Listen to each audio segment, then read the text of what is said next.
Nayanthara present వచ్చేసి 157 చిరంజీవి గారి సినిమాలో హీరోయిన్గా చేస్తుంది అబ్బా. సో ఈమె తీసుకునే రెమ్యునేషన్ కనుక వింటే మైండ్ మాత్రం బ్లాక్ కావాల్సిందే. నిజంగా ఈమె కూడా సేమ్ యాజ్ ఇట్ ఈజ్గా దీపికా పడుకునే లాగానే బిహేవ్ చేస్తుందంట. అంటే నాకు అంత కావాలి ఇంత కావాలి అని చెప్పేసి. మరి నిజంగా అసలు ఎందుకు వీళ్ళు ఇంత డిమాండ్ చేస్తున్నారు అని అంటే, హీరోలు ఎప్పుడైనా సరే ఆల్టర్నేటివ్ దొరకని టైంలో ఇంక ఈమెనే ఫిక్స్ అనే టైంలో మాత్రం ఇంక డిమాండ్ చేయడం అయితే స్టార్ట్ చేస్తారు. ఈమె సినిమాకి ఆల్రెడీ 10 కోట్ల రూపాయలు తీసుకుంటుందంట ఈ 157కి. అనిల్ రావుపూడి వెళ్ళడము, స్టోరీ చెప్పడము, ఆ అమ్మాయి ఓకే అనడం అంతా అయిపోయింది. 10 కోట్ల రూపాయలు డిమాండ్ చేసింది, దానికి ఓకే అన్నారు. తర్వాత ఉంటాయి కదా ప్రమోషన్స్ ఉంటాయి, ట్రైలర్ ఈవెంట్స్ ఉంటుంది, తర్వాత టీజర్ రిలీజ్ ఉంటాయి, వీటన్నిటికీ కూడా మరి ప్రమోషన్స్కి రావాలి కదా. సో దానికి ఎక్స్ట్రా డిమాండ్ చేస్తుందంట.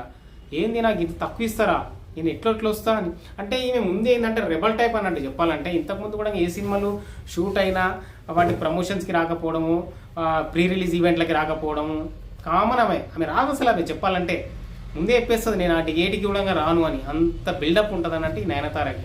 సో ఇంకా మీకు పెళ్ళి అయితే పిల్లలు ఉన్నా కూడా ఇప్పటికి కూడా ఇంకా డిమాండ్ అయితే తగ్గలేదు అన్నట్టు. ఆల్రెడీ మేము చేతిలో అసలు 4 క్రేజీ ప్రాజెక్టులే ఉన్నాయి. సో అంత బిజీగా ఉండడం వల్లనే డిమాండ్ అయితే చేస్తూనే ఉన్నారు వీళ్ళు. సో ఇంకా దానికి కూడా సరే ఇంకా తప్పదు. ఎందుకు అంటే అనిల్ రావుపూడి అనుకున్నాడంట చిరంజీవి గారి పక్కన తను మాత్రం పర్ఫెక్ట్గా జోడీగా సెట్ అవుతుంది. సో ఈ సినిమా అసలు ఇంకా నెక్స్ట్ లెవెల్కి తీసుకెళ్లాలంటే తప్పదని చెప్పారంట. ఇంకోటి ప్రమోషన్స్ ఈ మాత్రం పక్క చేపియాల్సిందే మనము. సో వాళ్ళు అడిగిన పేమెంట్ ఏదో మాట్లాడి సెట్ చేయండి అని చెప్పి ప్రొడ్యూసర్స్కి తనే చెప్పిండంట. సో ఫైనల్గా ఇంకా ఆమె అడిగింది కూడా ఇవ్వడానికి రెడీ అయ్యారంట. ఇంకా ప్రమోషన్స్కి, ప్రీ రిలీజ్ ఈవెంట్లకి, వీటన్నిటికీ సపోర్ట్ చేయాలని నీకు ఎంత కావాలి చెప్పు అంటే దాదాపు 7-8 కోట్లు అడుగుతుందంట. సో నిజంగా ఒక సినిమాకి అసలు సౌత్లోనే భారీ డిమాండ్ అయితే ఈమెకైతే ఉన్నది. కానీ టూ మచ్ ఇదైతే చెప్పాలంటే. ఇంకా చాలామంది అమ్మాయిలు ఉన్నారు, వేరే వాళ్ళని చూడొచ్చు కదా, ఈమె అవసరమా అని చెప్పి అయితే కామెంట్ చేసేటోళ్ళు కూడా చేస్తారు. సో మీరేమనుకుంటారో కూడా కామెంట్ చేయండి. నిజంగా చిరంజీవి పక్కన ఇవి బాగుంటుందా, లేకపోతే వేరే వాళ్ళని పెడితే బాగుండేదా అనేది కామెంట్ చేయండి.